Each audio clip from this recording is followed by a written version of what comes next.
नमस्कार। प्रादेशिक समाचार के साथ मैं पूनम किरकिट्टा। पहले मुख्य समाचार। केंद्र की ओर से अब तक राज्यों और केंद्र शासित प्रदेशों को 56 करोड़ 81 लाख से अधिक कोविड रोधी वैक्सीन उपलब्ध कराई गई। अब तक 54 करोड़ 58 लाख से अधिक को लगे टीके। केंद्रीय शिक्षा राज्य मंत्री अन्नपूर्णा देवी ने कहा, कोविड काल में ऑनलाइन एजुकेशन से शिक्षा को पटरी पर बनाए रखने का प्रयास। दूरदर्शन और आकाशवाणी के माध्यम से बच्चों की शिक्षा निर्बाध रूप से जारी। बोकारो में नक्सलियों के खिलाफ सुरक्षा बलों को मिली बड़ी सफलता। खरना जंगल से 25 किलो का केन बम बरामद। और झारखंड की कोमलिका बारी तीरंदाजी की अंडर 21 रिकर्व विश्व स्पर्धा की बनी नई चैंपियन। और अब समाचारों से पहले जरूरी संदेश। देश भर में 18 वर्ष से अधिक आयु के सभी लोगों के लिए सरकारी केंद्रों में निःशुल्क टीकाकरण अभियान चलाया जा रहा है। हमारे युवा श्रोताओं से अपील है कि वे कोविड रोधी टीका जरूर लगवाएं और दूसरों को भी इसके लिए प्रेरित और सहयोग करें।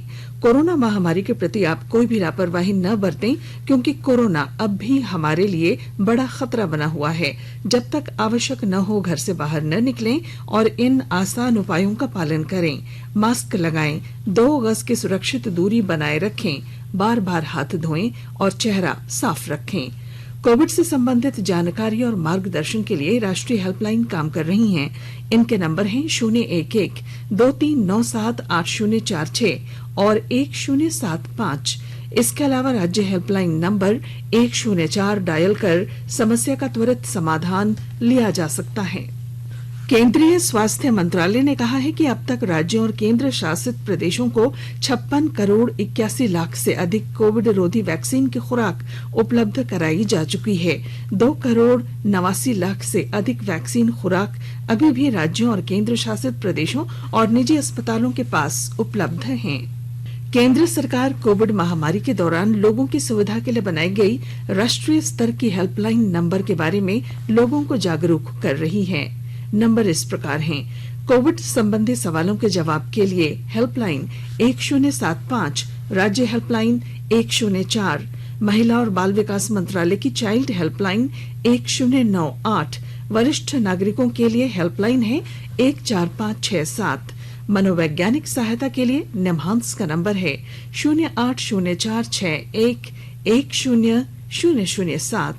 आयुष कोविड परामर्श हेल्पलाइन नंबर है 14443 और my gov WhatsApp help desk number 9013151515। केंद्रीय शिक्षा राज्य मंत्री अन्नपूर्णा देवी ने कहा है कि कोविड-19 के कारण शिक्षा व्यवस्था प्रभावित हुई है, लेकिन ऑनलाइन एजुकेशन के जरिए शिक्षा को पटरी पर बनाए रखने के लिए प्रयास लगातार जारी हैं। उन्होंने कहा कि दूरदर्शन और आकाशवाणी के माध्यम से बच्चों की शिक्षा निर्बाध रूप से जारी है। कोडरमा में राष्ट्रीय शिक्षा नीति पर चर्चा करते हुए उन्होंने कहा कि तकनीकी शिक्षा को प्रभावी बनाने के लिए 11 भारतीय भाषाओं में भी अब विद्यार्थी इंजीनियरिंग समेत तकनीकी शिक्षा की तैयारी कर सकते हैं।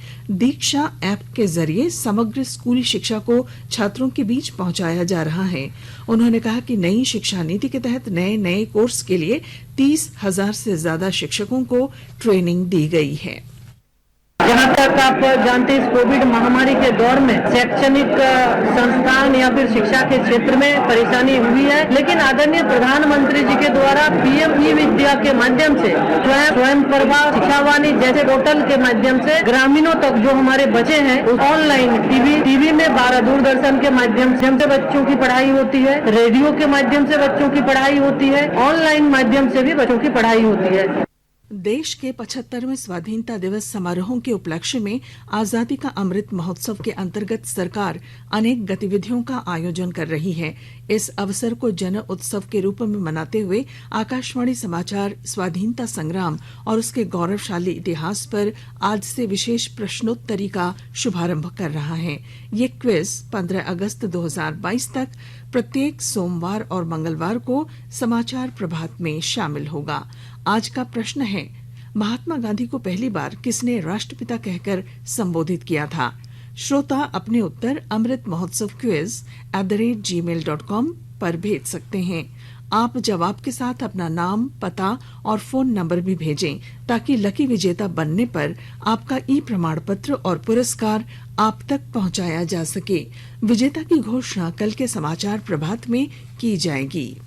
सूचना और प्रसारण मंत्रालय ने जन भागीदारी और जन आंदोलन की भावना के तहत आजादी का अमृत महोत्सव मनाने के लिए कई कार्यक्रमों की एक श्रृंखला तैयार की है।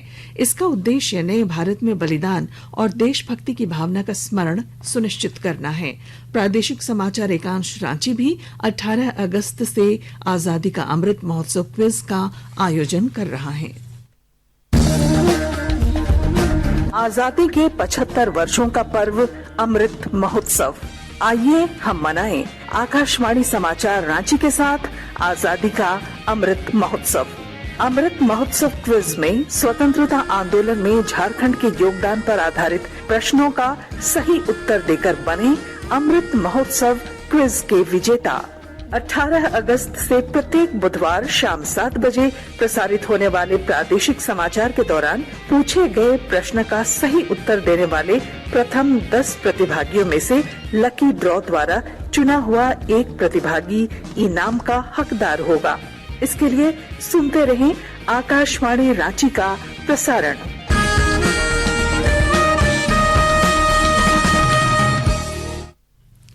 प्रधानमंत्री नरेंद्र मोदी ने नवरोज की शुभकामनाएं दी हैं। श्री मोदी ने एक ट्वीट में पारसी नववर्ष नवरोज में सबके लिए प्रसन्नता, समृद्धि और उत्तम स्वास्थ्य की कामना की। उन्होंने कहा कि पूरा देश विभिन्न क्षेत्रों में पारसी समुदाय के उत्कृष्ट योगदान की सराहना करता है। आकाशवाणी के ताजा तरीन समाचारों के लिए आप हमारी वेबसाइट newsonair.com पर लॉग ऑन कर सकते हैं। ताजा समाचार Twitter handle @AIR news alerts और Facebook page All India Radio news पर भी उपलब्ध है। आप प्रादेशिक समाचार एकांश के Twitter handle @AIR news _Ranchi और फेसबुक, इंस्टाग्राम पेज तथा YouTube channel AIR news Ranchi पर भी हमारे बुलेटिन सुन सकते हैं।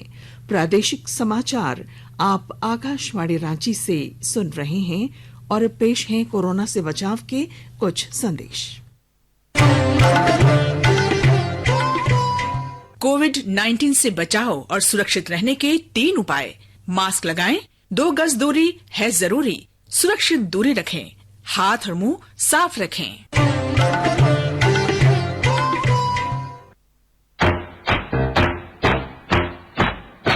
चलो मिलकर एक शुरुआत करें, चलो एक फैसला आज करें, मास्क नहीं तो टोकेंगे, कोरोना को रोकेंगे। चलो एक वादा करते हैं, चलो कुछ वादा करते हैं, मास्क नहीं तो टोकेंगे, कोरोना को रोकेंगे। भारत सरकार द्वारा जनहित में जारी। प्रादेशिक समाचार में आपका फिर स्वागत है। बोकारो जिले में सुरक्षा बलों को एक बड़ी सफलता मिली है।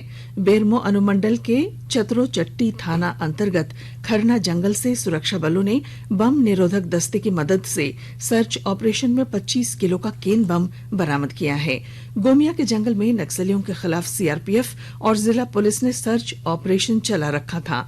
बताया जा रहा है कि नक्सली किसी बड़ी वारदात को अंजाम देने की फिराक में थे, जिसे सुरक्षा बलों ने नाकाम कर दिया। बम को डिफ्यूज कर दिया गया है। राष्ट्र आज पूर्व प्रधानमंत्री अटल बिहारी वाजपेयी को उनकी 3री पुण्यतिथि पर श्रद्धांजलि अर्पित कर रहा है। वर्ष 2018 में आज ही के दिन उनका निधन हुआ था। राष्ट्रपति रामनाथ कोविंद, उपराष्ट्रपति एम वेंकैया नायडू, प्रधानमंत्री नरेंद्र मोदी, रक्षा मंत्री राजनाथ सिंह, गृह मंत्री अमित शाह, भाजपा अध्यक्ष जेपी नड्डा और अन्य वरिष्ठ नेताओं ने राष्ट्रीय राजधानी में आज सवेरे अटल बिहारी वाजपेयी स्मारक सदैव अटल पर जाकर उन्हें पुष्पांजलि अर्पित की। उपराष्ट्रपति वेंकैया नायडू ने एक ट्वीट में कहा है कि अटल जी एक दूरदर्शी राजनीतिज्ञ, उत्कृष्ट वक्ता, सक्षम साहित्यकार और कुशल सांसद थे, जिन्होंने अपना पूरा जीवन राष्ट्र की निस्वार्थ सेवा में समर्पित कर दिया। राष्ट्र निर्माण में उनका योगदान हमेशा आदर और सम्मान के साथ याद किया जाएगा। प्रधानमंत्री नरेंद्र मोदी ने अटल जी के आत्मीय व्यक्तित्व, मधुर और हंसमुख स्वभाव, हाजिर जवाबी तथा राष्ट्र की प्रगति में उनके योगदान का स्मरण किया। उन्होंने कहा कि श्री अटल बिहारी वाजपेयी हमेशा लोगों के दिलों में रहेंगे। 25 दिसंबर 1924 में ग्वालियर में जन्मे अटल बिहारी वाजपेयी का सार्वजनिक जीवन और देश के विकास में योगदान हमेशा याद किया जाएगा। उनका 4 दशक से अधिक समय का संसदीय अनुभव और प्रधानमंत्री के रूप में उनकी विरासत आज भी याद की जाती है। उनके शासनकाल में पोखरण परमाणु परीक्षण तथा विवेकशील आर्थिक नीतियों ने स्वतंत्र भारत के इतिहास में सतत विकास की नींव रखी और बड़े पैमाने पर बुनियादी सुविधाओं की परियोजनाएं शुरू की गईं। भारत रत्न अटल बिहारी वाजपेयी की 3री पुण्यतिथि के अवसर पर आज सवेरे भारतीय जनता युवा मोर्चा जमशेदपुर महानगर द्वारा युवा संकल्प यात्रा सर दोराबजी टाटा पार्क से निकाली गई। इस अवसर पर भाजपा के राष्ट्रीय उपाध्यक्ष सह पूर्व मुख्यमंत्री रघुवर दास और जमशेदपुर के सांसद विद्युत वरण महतो मुख्य रूप से उपस्थित थे। लोहरदगा जिले में राज्य के वित्त मंत्री डॉक्टर रामेश्वर उरांव ने सोना सोबरन धोती साड़ी योजना की शुरुआत की। इसके तहत अब लोगों को मात्र 10 रुपए में धोती, साड़ी और लुंगी उपलब्ध होगी। विस्तृत जानकारी के साथ हमारे संवाददाता। लोहरदगा जिला में सोना सोबरन धोती साड़ी योजना का शुभारंभ किया गया। इस योजना के तहत अब लोगों को मात्र 10 रुपए में धोती, साड़ी एवं लुंगी उपलब्ध हो पाएगा।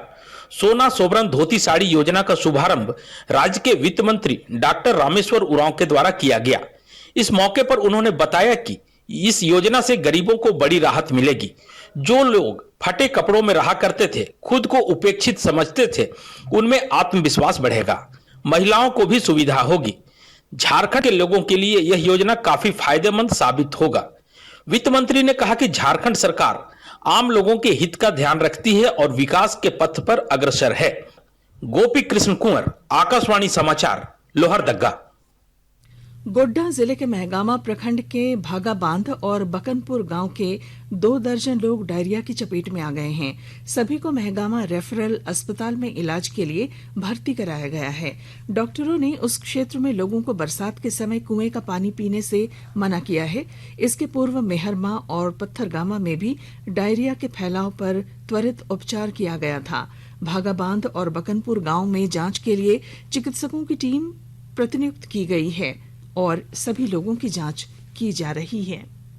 गिरिडीह से देवघर जाने वाली मुख्य सड़क पर जाम हटाने गए बेंगाबाद के अंचल अधिकारी के साथ मारपीट के मामले में पुलिस ने आज 6 आरोपियों को गिरफ्तार किया है। कल सुबह एक अनियंत्रित कार ने एक दुकान में टक्कर मार दी थी, जिसमें 7 लोग घायल हो गए थे। घटना के बाद मुआवजे की मांग को लेकर स्थानीय लोगों ने सड़क जाम कर दिया था। इसके बाद लोगों को समझाने गए अंचल अधिकारी के साथ लोगों ने मारपीट कर दी थी। पुलिस ने घटनास्थल से 40 मोटरसाइकिलें भी जब्त की हैं। खेल। भारत की कोमलिका बारी पोलैंड के व्रोक्ला में विश्व युवा तीरंदाजी चैंपियनशिप में 21 वर्ष से कम आयु वर्ग की रिकर्व स्पर्धा में नई चैंपियन बनी है। भारत के जूनियर रिकर्व तीरंदाजों ने पुरुष और मिक्स्ड टीम स्पर्धा में भी स्वर्ण पदक जीते हैं। अंडर 21 पुरुष रिकर्व टीम में फाइनल में धीरज बोम्मा देवरा, आदित्य चौधरी और पार्थ सुशांत ने भारतीय टीम ने स्वर्ण पदक जीता। और अब बुलेटिन के आखिर में मुख्य समाचार एक बार फिर। केंद्र की ओर से अब तक राज्यों और केंद्र शासित प्रदेशों को 56 करोड़ 81 लाख से अधिक कोविड रोधी वैक्सीन उपलब्ध कराई गई है। अब तक 54 करोड़ 58 लाख से अधिक लोगों को लगे टीके। केंद्रीय शिक्षा राज्य मंत्री अन्नपूर्णा देवी ने कहा, कोविड काल में ऑनलाइन एजुकेशन से शिक्षा को पटरी पर बनाए रखने का प्रयास। दूरदर्शन और आकाशवाणी के माध्यम से बच्चों की शिक्षा निर्बाध रूप से जारी। बोकारो में नक्सलियों के खिलाफ सुरक्षा बलों को मिली बड़ी सफलता। खरना जंगल से 25 किलो का केन बम बरामद। और झारखंड की कोमलिका बारी तीरंदाजी की अंडर 21 रिकर्व विश्व स्पर्धा की बनी नई चैंपियन। और इसके साथ ही आकाशवाणी रांची से प्रादेशिक समाचार का ये बुलेटिन समाप्त हुआ। नमस्कार। घर में रहिए, सुरक्षित रहिए और सुनते रहिए आकाशवाणी।